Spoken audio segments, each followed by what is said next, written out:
오늘은 질문과 답을 좀 받아볼까 합니다. 철산역 주변 괜찮아요. 맞아요. 12, 13단지 많이 물어보셨는데 제가 그래 12, 13단지는 입지적으로는 광명 최고 자리다. 그러니까 여기가 재건축이 되면 광명 최고가 될 건데 당장은 힘들 거다. 입주 물량이 한 2년 동안 2만 세대가 들어오니까 그러니까 여기다 들어가고 싸게 들어가서 실거주 하면서 5년, 10년 지나고 나서 재건축 되는 걸 바라보겠다라고 하시면 들어가면 최고다라는 거죠. 대구는 어떻게 보시나요, 올해? 올해는 수성구나 일부 좋은 단지들은 약간 입지가 떨어지는 그런데도 이제 좀 회복하는 게 될 텐데 전체적으로 보면 평균은 되게 힘든 한 해가 되지 않을까 그렇게 생각합니다. 세종이랑 거제도 어떻게 될까요? 세종은 모르겠는데 거제도는 쉽지 않을 것 같아요. 실거주가 아니고 뭐 투자로 본다 그러면 배제하는 게 맞지 않을까 저는 그렇게 봅니다. 5에서 8년 뒤에 안양에도 훈풍이 들어올까요? 안양은 당장 올해부터 이미 훈풍이 조금씩 들어오고 있고 올해부터 훈풍이 들어올 것 같은데요. 35억 있으면 어디 매수하실 건가요? 35억 있으면 잠시주공 5단지 작은 집도 괜찮으면 압구정동에서 35억으로 살 수 있는 거 한번 찾아볼 것 같습니다. 대출 좀 받아서 가면 되니까. 24억이면 장미 사세요, 장미.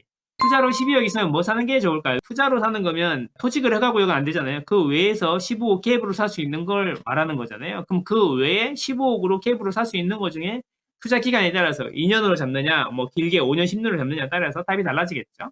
서쪽은 모두 안 좋을까요? 중공업 지역 규제 완화, 영등포 쪽은 앞으로 어떻게 될까요? 영등포는 서쪽이라고 하기에는 서울이라는 도시가 사대문 밖으로 처음 나간 데가 용산이고 강남쪽 중에 제일 먼저 개발된 데가 영등포잖아요. 이름이 없던 땅 강남이 처음에 이름이 영동이었잖아요. 영등포의 동조. 그러니까 영등포는 서쪽으로 보기에는 지리적으로 김포라든지 일산이라든지 인천 서구라든지 파주라든지 이런 쪽 서쪽이랑은 성격이 완전히 다르죠.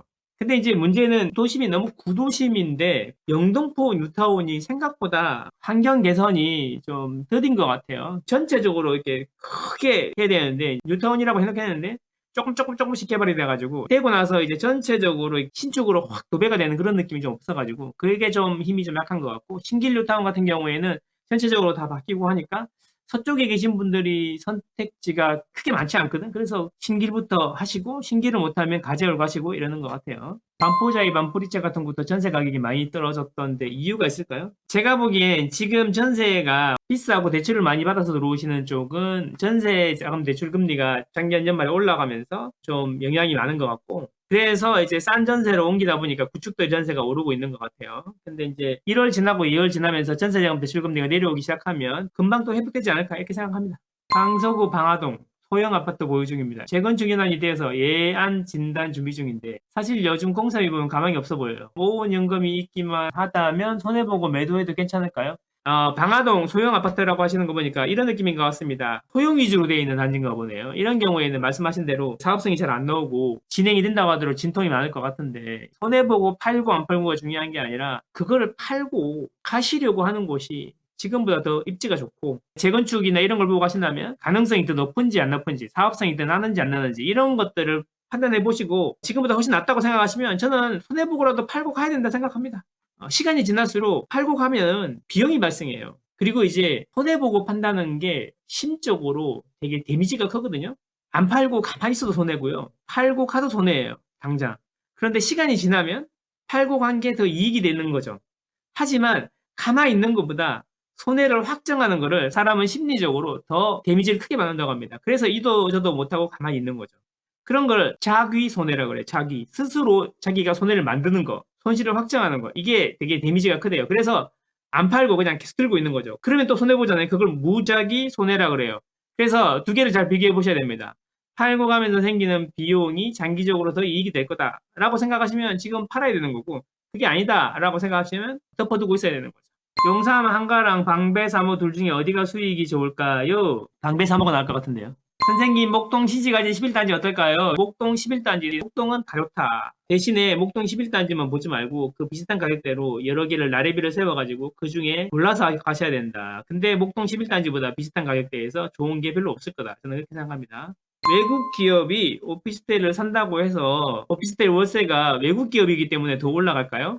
그건 아닌 것 같고 관리를 아주 잘해가지고 좀 더 비싼 가격을 받는다 뭐 이런 서비스의 개념이지 외국 기업이 들어와서 집이 더 비싸지는 건 아닌 것 같아요. 오히려 외국 기업이 들어와서 집을 더 지으면 집이 싸지는 거겠죠. 크게 외국 기업이 와서 오피스텔을 매집한다고 해서 글쎄요 잘 모르겠네요. 그 애들도 계산 다 해보고 들어올 텐데. 올파포 22평 2년 실거주 매도하는 건 어떨까요? 올파포 사신 거예요? 아니면 사시려고 하는 거예요? 사시고 계시면 실거주하고 비과세 만든 다음에 그때 판단하셔도 돼요. 미리 2년 뒤에 어떻게 될지도 모르는데 사시려고 하는 거면 그 가격으로 갈 수 있는 다른 선택지들을 다 한번 비교를 해보시고 가시는 게 좋습니다.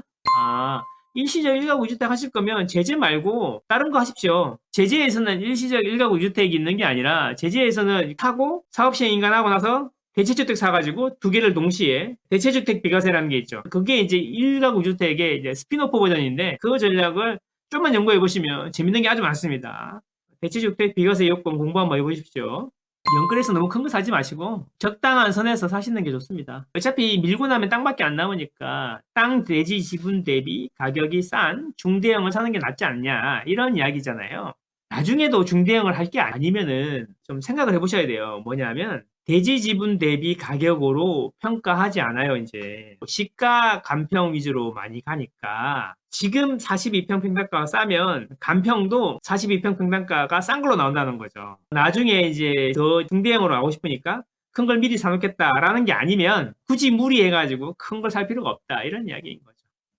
무의미하다기보다는 대지 지분이 크면 간평이 좀 1이라도 더 나오면 대형 평형을 신청할 수 있죠.